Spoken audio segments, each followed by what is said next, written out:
أعوذ بالله من الشيطان الرجيم بسم الله الرحمن الرحيم الحمد لله رب العالمين والصلاة والسلام على سيد الخلق والمرسلين. My dear brothers and sisters, I welcome you to another short talk of Ramadan. And tonight I want to continue with the story of Abdullah ibn Alzubair. It was such an important story and he is such an important Sahabi that I thought we had to split his story into a couple of nights. And today I want to talk a little bit more about him really as an adult, because his life as an adult is a reflection of his upbringing as a child. And it's a reflection of his family. To remind you, his mother is Asma bint Abi Bakr, the sister of Aisha al-Mu'mineen radiyallahu anha, and the daughter of Abu Bakr as-Siddiq, the great companion and the great Khalifa of Rasulullah sallallahu alaihi wasallam. His father is Zubayr ibn Awwam, the great Muslim warrior. And Zubayr is the cousin of Rasulullah sallallahu alayhi wasallam, the son of Safiya bint Abdul Muttalib. Abdullah ibn Zubayr would grow up like his father to be a warrior as well. But instead of fighting in the battles in Medina, he fought in battles outside of the Arabian Peninsula as the Muslim armies expanded into other regions. The amazing thing about Abdullah ibn Zubayr is that he was involved in the first naval battle in Islam. As you know, most of the battles during the time of Rasulullah ﷺ were on ground. But later on, they had to fight the Roman army, and that fight took to the seas. In the Battle of As-Sawari, the Muslims defeated the Roman navy. And what happened was that the Romans had a fleet of ships. And on that sheet there was a man by the name of Constantine. He was the leader of the Romans. And he was preparing to attack Egypt. Egypt had already been liberated by the Muslim armies. And this man, Constantine, wanted to attack Egypt. And he was very upset that it had fallen to the Muslim armies. So he prepared a naval army of the Romans and decided to attack. Abdullah ibn Zubayr became aware of this and he began preparations for the first naval battle in Islam, and it was in the Mediterranean Sea. Abdullah ibn Zubayr looked at the fleet of the Romans and thought, this is going to be tough. How are we going to beat them? I mean, they outnumber us in the number of ships and in the number of soldiers, and their leader is on one of the boats. Our leader is in Medina, so there's a little bit different motivation levels amongst the soldiers. So he decided to take matters into his own hand. Now realize that the Muslims, including Abdullah ibn Zubayr, had very little experience in naval warfare. This was the first time, actually, they were fighting in the ocean, in the sea. So they did not really know, but Abdullah ibn Zubayr was brought up in such a way that he was courageous. I told you the story of his grandmother and how she took him and put him in the middle of the desert at the age of 4. And she said, if he learns not to fear the desert, he will never fear anything in his life. And this is a story that is the culmination of that kind of upbringing, because he really did not fear the sea. What he decided to do was to bring the Muslim ship close to the ship of the Romans, in which the leader of the army of the Romans was on that ship. So he chose the ship that had the leader. And he had some trouble initially finding out which ship the leader was on, but eventually he was able to find and locate that ship.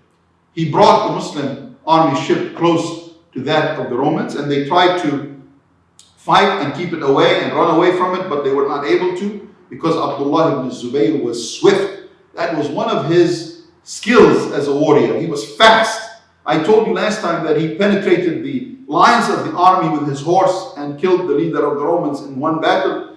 And he did it so quickly, they didn't even realize what was happening until after it happened. The same thing happened here. Abdullah ibn Zubayr, once he brought the ship of the Muslims close to the ship of the Romans, he jumped from one ship to another and he went straight to the leader. And again, here the Romans didn't know. They thought he was a messenger, that he was sent as a messenger delivering a message from the leader of the Muslim army. They didn't realize that he had a design to attack the leader himself and kill him, because he knew that the Romans were only motivated by their leaders. If he killed the leaders, the whole army falls apart. And that's what he did. They actually didn't even attack him because they thought he was a messenger. So he came and he went straight to Constantine and he stabbed him and killed him right on the spot.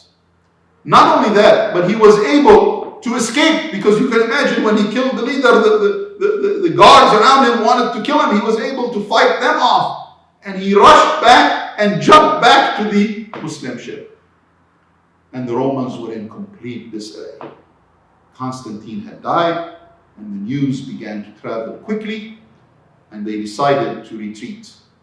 They steered their ships away from Egypt and left Egypt alone. Subhanallah. Truly amazing how much skill and foresight and courage Abdullah ibn Zubayr had to lead the Muslim army to victory. And it all comes back to his upbringing. Him watching his father as a warrior, a committed warrior, a courageous man. His mother Asma, who herself was courageous. Remember, she is the one, Abu Jahl came to her at the time of the Hijrah and he said, "Where is your father?" She said, "I don't know." So he slapped her on the face. But she still was steadfast. That did not make her waver and tell him that he had gone on the Hijrah. And she's the only one who knew where they were, because she would bring them water and food. Even though she was pregnant, she would walk in the middle of the desert to deliver food and water to her father and to Rasulullah sallallahu alaihi wasallam.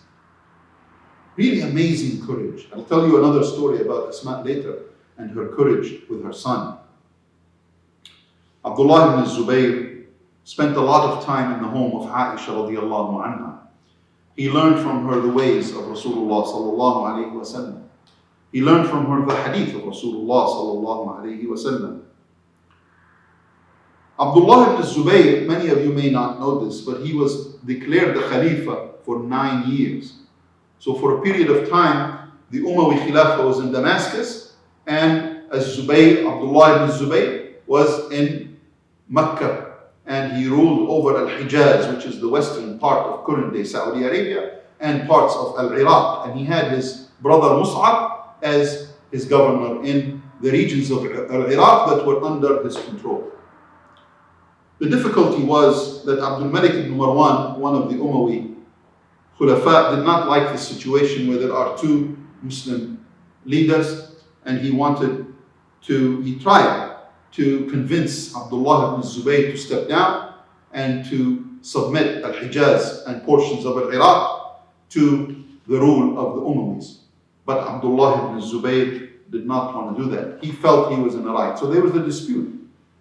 Abdullah ibn Zubayr felt he was in the right. Abdul Malik ibn Marwan felt he was in the right.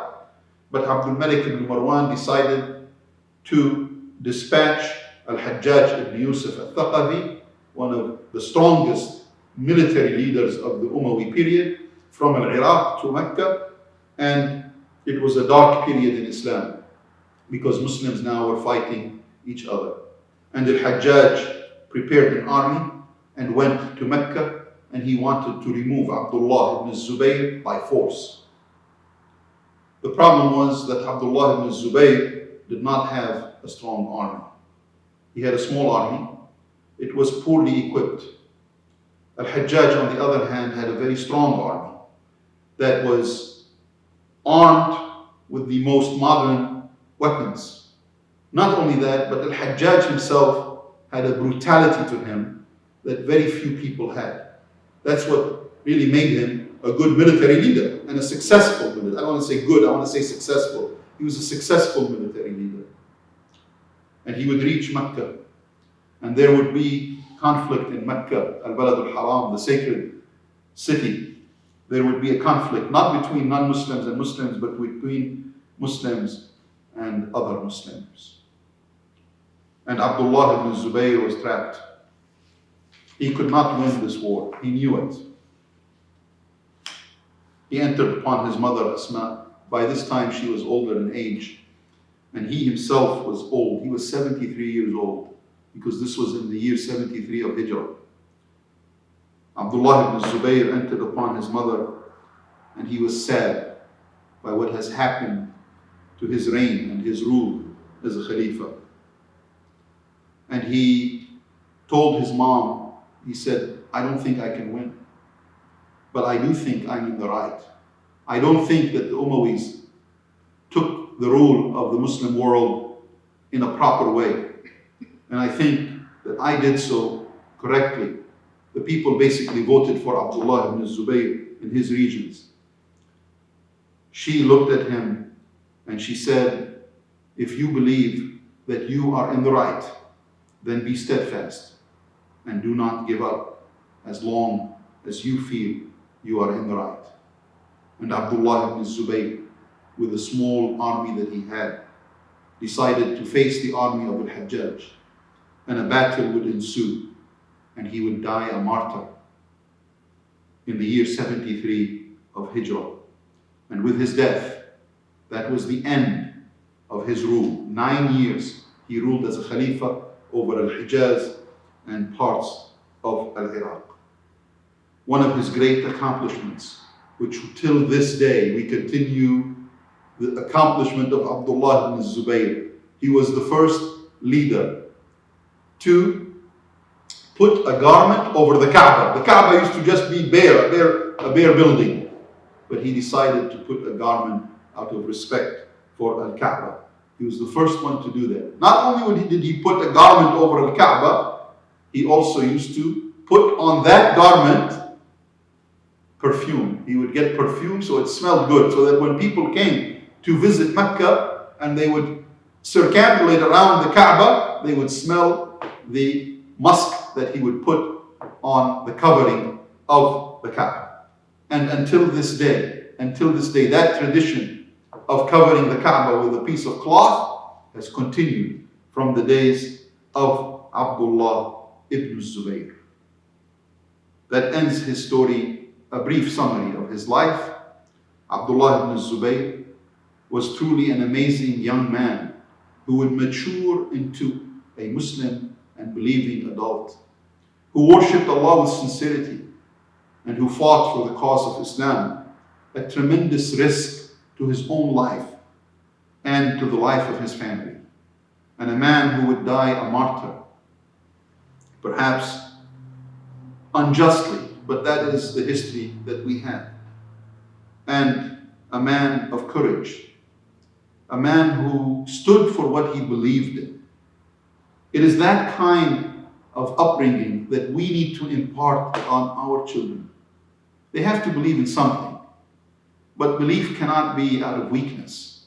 It has to be belief with pride and with courage. With courage to stand up and say, I'm not saying they should go and jump from ship to ship and kill leaders of enemies, but at least they should stand up and say, I'm a Muslim, and be proud of who they are and what they believe in and what they do. أقول قولي هذا وأستغفر الله لي ولكم فاستغفروه يغفر لكم. والسلام عليكم ورحمة الله وبركاته.